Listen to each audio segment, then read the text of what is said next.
Hi, we are in East Carolina University in North Carolina, United States, and we have now Elizabeth Hodge that is in the College of Education here, and Jenton we're going to talk with us about how is her perspective of technology in education in this world. Well, there's a lot of different things that you could talk about in terms of technology in education. But in my field, we do a lot of teaching and preparing teachers. So oftentimes we're looking for technology that's going to meet not only their needs, but then what they can then apply easily and use within their classrooms. So oftentimes we're looking at things that might be less expensive, things like using the Google Suite, because that allows for teachers to be able to integrate that into their classroom.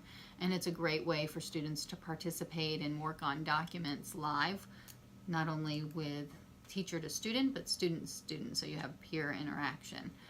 Of course, we're using a technology that most of our students are very well familiar with. They do a lot of video, they do a lot of Snapchat and Instagram, and using social media to connect and share information about not only their lives and what they're doing when they're not in classes, but also about the curriculum that they're learning. So That's very special, and I think today this social connection over social media and other things by internet, like I'm doing the blog here, is to facilitate students to understand better the world and how it is in education in their area, in tourism, in different destinations, and the interaction between then student, and student professors. So, what suggestion you can give for students they are seeking more knowledge about their areas? So if you're seeking more information about your specific area, your discipline, or your field of study, is that what you're referring to? Then I would suggest, the best thing to do is get online and do some research of your own and find out other blogs that you can access that will give you connections. There are different conferences that will have different resources available to students for networking opportunities. And then the LinkedIn and the Pinterest and all the different social networking sites that we have available. I know many people that are in not only education but also business and industry that use those technologies to actually hire students to work while they're in school, and so it's a great way to get connected early and start building your network. Wow, that's great. And what is the most popular here in U.S.?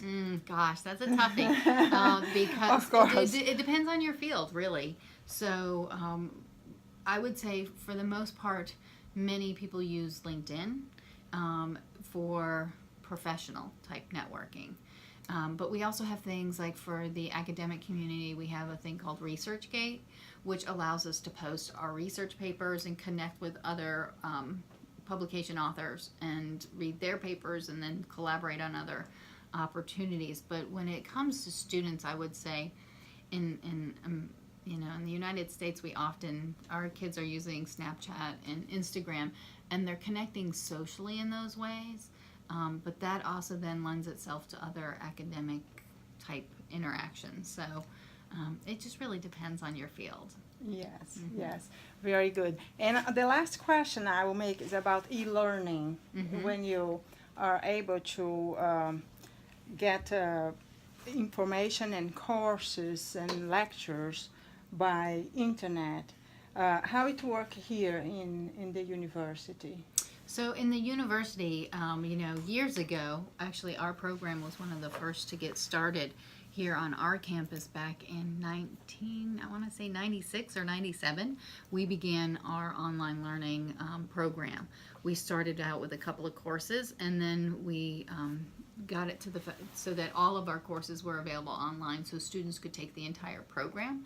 And this became the best option for flexible learning for students that are working full-time, students that have families, and so truly go by discipline. You can search by discipline, you can search by your program or institution, Your private institutions are going to be more expensive than your state institutions, but it is definitely prevalent on all our North Carolina campuses, just because it's a great opportunity not only to be flexible for students that are in the United States, but then also abroad. It gives that ability for students from other countries to be able to take courses or an entire program.